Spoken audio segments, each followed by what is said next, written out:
On today's show, how did Josh Green and Dante Exum help Australia take down Finland, and Dwight Powell and the Canadian team destroyed Gobert in France? How did they do it? We'll talk about that and more on today's Locked On Mavs in FIBA. I'm Luka Doncic, and this is Locked On Mavericks Podcast. Mavericks, NBA champions. It's good, and the Mavericks have won the game. If you don't believe, you shouldn't be here. Loyalty never fades away. And welcome. You are locked on to the Dallas Mavericks international style. My name is Nick Angstadt, media member and NBA channel manager of the Locked On Podcast Network, your team every day. Thanks for being part of the show, making us your first listen. We are covering all of the FIBA tournament where the Mavericks are involved. We'll cover Slovenia. We've done a bunch of their preparation games. I've been covering the Australia preparation games with Josh Green and Dante Exum. And today, by request, not popular request, but by request, we'll talk about Dwight Powell in Canada as well. Today we'll talk about, Australia, just a dominating performance against Finland in the second half. They win 98-72. Canada beats France 95-65. Incredible performance. So we'll talk about both of those. And I want to start here. Australia gets the win 98-72. And Josh Green was supposed to be a starter on this team. His coach, Brian Goorjian, said that he was going to be a starter, said that, even when Matisse Thybulle had a 5-for-6 game from three, where he looked like he was a really good player and a better player, looked like he was maybe better than Josh Green at that point, at least in the preparation games we've seen. He said Josh Green was supposed to start. And Josh Green did not start in this game. He's had an elbow injury that's kept him out of 2 preparation games. He had a weird ankle knee situation that he suffered in the last preparation game he played. And he did not start in this game against Finland. Australia versus Finland. This is, again, the FIBA World Cup tournament, their first group games. Each team plays against the team in their group once, and then whoever has the 2 teams with the most wins out of those groups will move on, and, so on and so forth. So we'll talk about more of it as we go on. But we've got group play right now. Josh Green did not start in this one. He was on the bench in a jersey, but he just did not start this game. And I'm curious if they're playing it cautious or if they made a decision. To me, I think they're just playing it cautious. And honestly, if you're a Mavericks fan, that's what you want them to do. Wouldn't you rather them take it much more cautiously and decide, this guy's already had an elbow situation, an ankle situation. Let's just be safe with it, right? Like that makes way more sense. And I totally understand that. And so Josh Green in this game, when he's supposed to be a starter, supposed to be out there a little bit longer, only ends up playing about 14 minutes. In the third quarter, he really only played like a 3-minute stretch. And so if you were looking for more Josh Green and you're wondering, why did Josh Green not play more? That's the reason, I think. I think they're playing it really cautious with his minutes and because of the injuries that he suffered, and I'm totally okay with that. So I'm not going to talk too much about Josh Green, even though he had a couple of good plays. He scored 6 points in this one, all of them on 3-pointers, and a couple of them on cuts, which is something I think that the Mavericks can use Josh Green on more if they're able to get a little bit more movement and move the ball around a little bit. Josh Green as a cutter can be a really good piece for the Mavericks because he scored on a couple of cuts in this game where other guys just found him on this Australia team. They've got really good passers on this Australia team, and if you can get open, then you can take advantage of some cutting and running to the rim and things like that. So Josh Green didn't do a whole lot in this one, only played 14 minutes.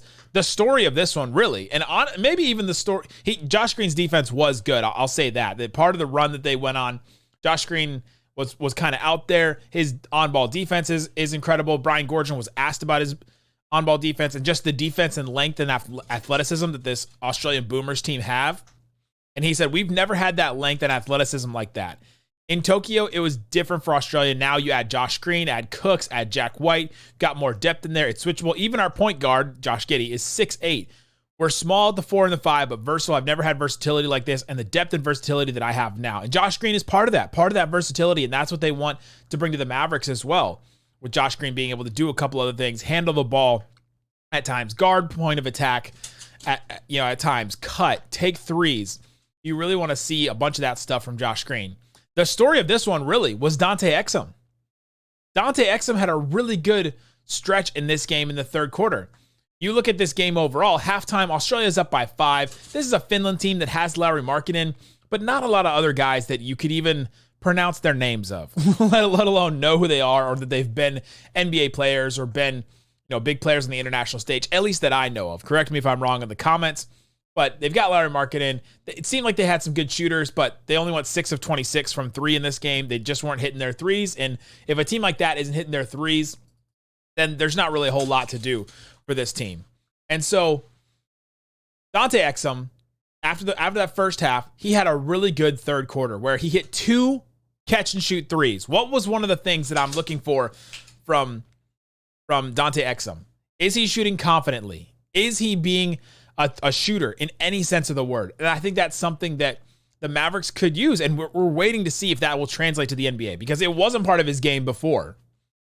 But him being a catch and shoot shooter, him, one of them was on the left wing, confident. One of them was on, the right corner, confident. And so can he be a catch and shoot guy? That just changes so much stuff. And honestly makes me excited that he could be, a player. Like, we had people on, on Twitter during this game. Sam Vecini is one of them from The Athletic and other places, say, I think Dante Exum's really going to make an impact on this Mavericks team.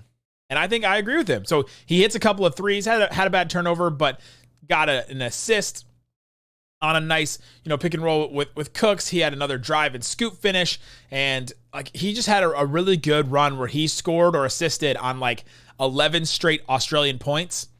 And that's really where Australia took their lead from just about 5 to 10 and kind of never looked back from there. And then really extended their lead going into the, at the end of the third quarter and then going into the fourth quarter. And that was where they really took over the game. And Dante Exum was a big part of it. He can defend, he can handle the ball, he can do a bunch of stuff. And I thought that's one of the reasons why Australia really won this game. They've also just got athletes, that Brian Gordon quote about how they're versatile. They've got length, athleticism, and all that kind of stuff. They really do. They can really overwhelm you with their athletes. They can take advantage of, they have Matisse Thybulle who can get out and get steals. Josh Giddey is big and can get in pass lanes. Josh Green even had two steals in this game where they're kind of all over the place. They can recover quickly, so they can get in a passing lane. And if they need to recover to their player that they're defending, they can get back real quick. They've just got so many guys that can do that kind of stuff. And that's really hard when you got multiple wings that can be disruptive, which is why we've been talking about that for the Mavericks for so much. So all in all, really good game from Australia. Good second half. They really turned it on, created some turnovers. In the first half, if they would have connected on some of these transition buckets that they had, this game would have been just wide open from the beginning, but they didn't. They didn't connect on some transition plays, some fast break plays they definitely should have. And since they didn't, they, were only at a 5-point lead going into halftime. But you could just tell, even in that first half, Australia is just better defensively. They're definitely more athletic than this Finland team. And Finland can get good shots. And if they hit threes, they can be really tough. And that's what they were in the first half. And that's why it was there. But, it wasn't going to be in the cards. Finland at one point had a 8-point lead, about 4.5 minutes left in the second quarter. Australia then had a 5-point lead at the end of the second quarter. Like, they can just go on a run real quick. You got some shooting, you've got athleticism, you can get out in transition, all that kind of stuff. And that's how Australia wins these games. A really big win for Australia. Again, you start looking at some of these groups, and you start looking at point differential is going to be a big deal for some of these, because that's, I believe, one of their tiebreakers. So you look at Australia, they're top of their board right now against Australia, Germany, Japan, one of the host countries, and then Finland.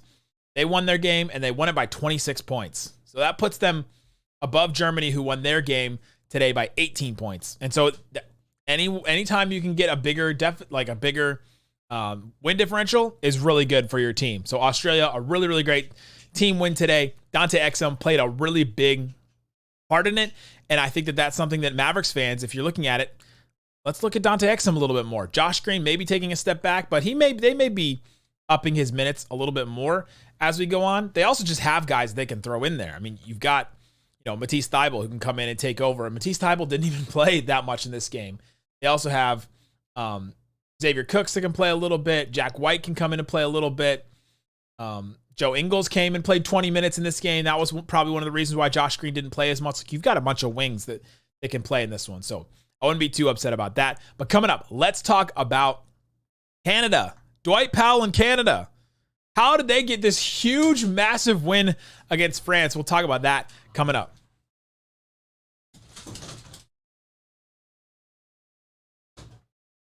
My dog was killing me that whole segment.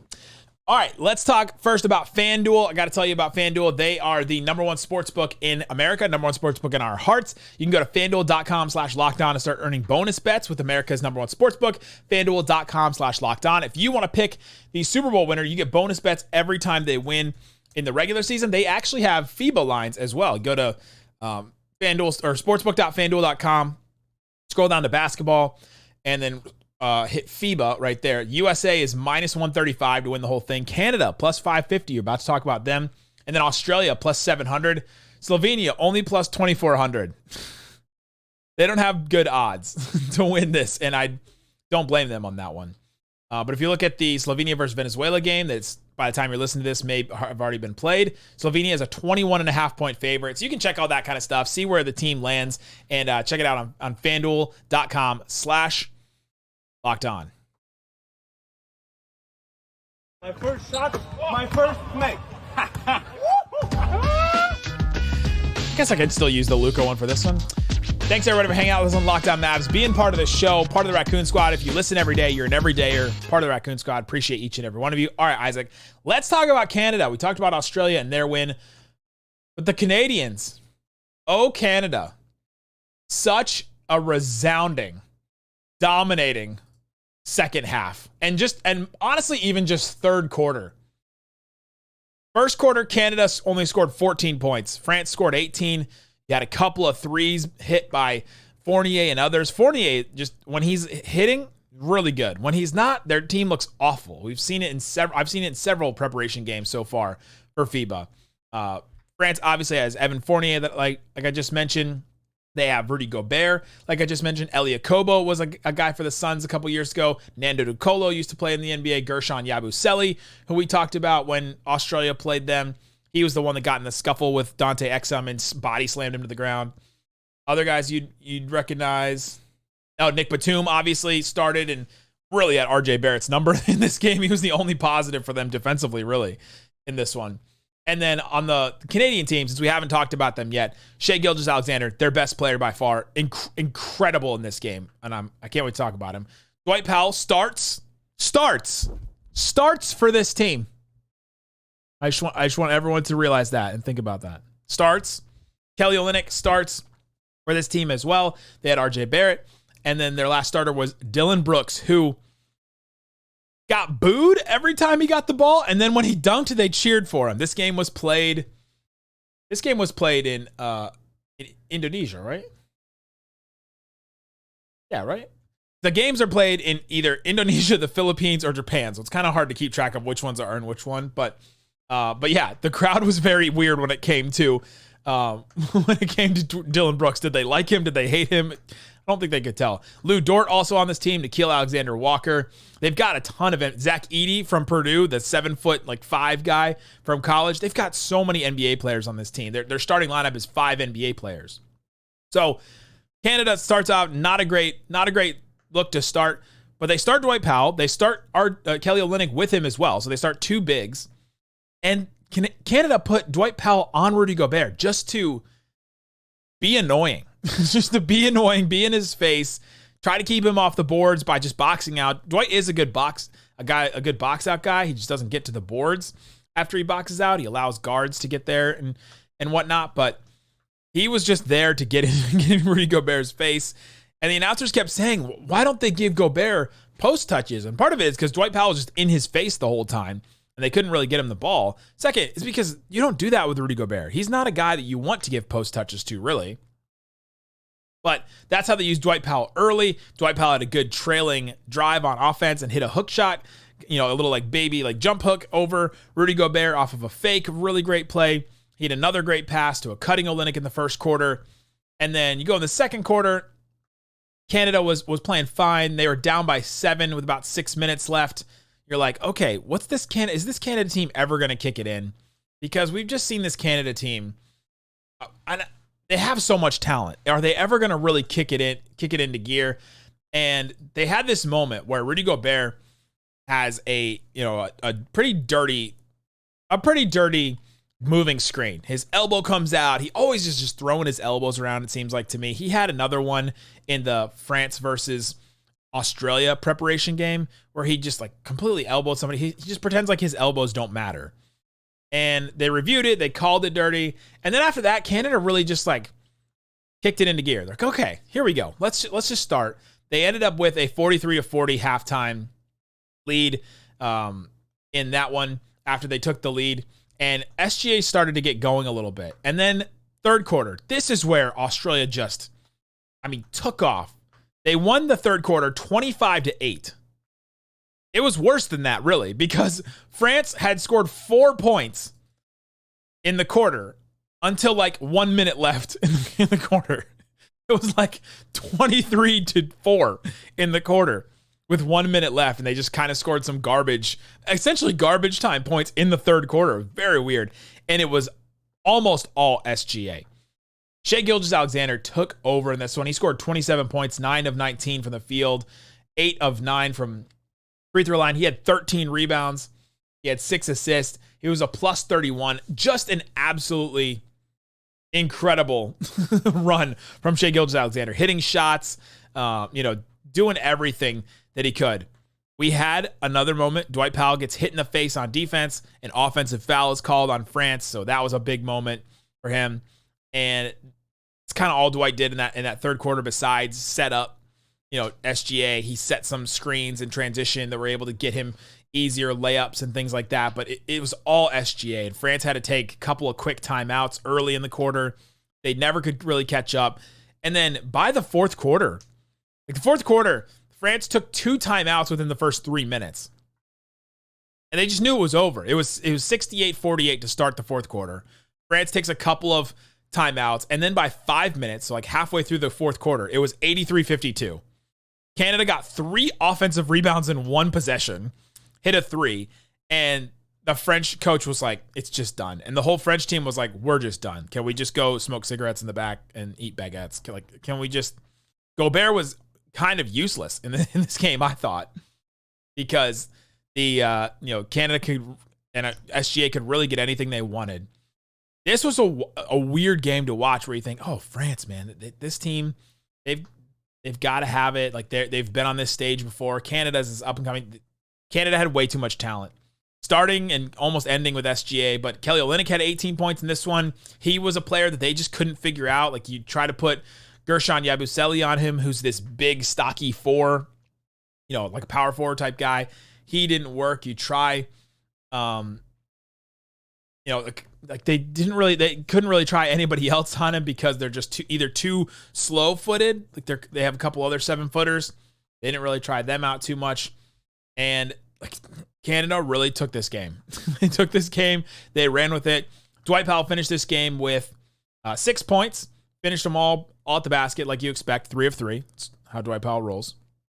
2 assists. Great passes for him. 3 rebounds. Plus 35. The highest plus minus on the team. Dylan Brooks had 33, plus 33. SGA plus 31. Dwight Powell again reigns supreme as the plus minus king because when he is on the floor, good things happen. And that was the case with this Canada team. He was on the floor, good things happened. They went on that run. That third quarter run really, really boosted that plus minus for him. But hey, Dwight Powell's doing good stuff. And the Canada coach sees it. That's why they have him starting. If he was the terrible, worstest center that's ever lived, that's ever seen the light of a basketball, like a lot of Mavericks fans say, that he wouldn't be starting for this Canada team. They would just start, they would start Lou Dort ahead of him and say, okay, well, he's so bad that we might as well just start Lou Dort, who's big and can play that role anyway. But they didn't. They start Dwight Powell. They start Kelly Olynyk. And they don't run a ton of pick and roll with Dwight Powell either, which is interesting. He's just kind of roaming around, playing some defense. He set some screens for sure. He set a couple of double drag screens and things like that, but he's not rolling to the basket as much as you'd think in this one. So I'm interested to see more of Canada. We'll see if I do more Canada breakdowns after these games. but we'll definitely do some more Australia ones as well. Slovenia is coming tomorrow. Isaac and I should be on that one together and talk about that. So come back tomorrow, guys. Thanks so much for listening to this Locked On International version FIBA World Cup coming at you. Peace out. Boom.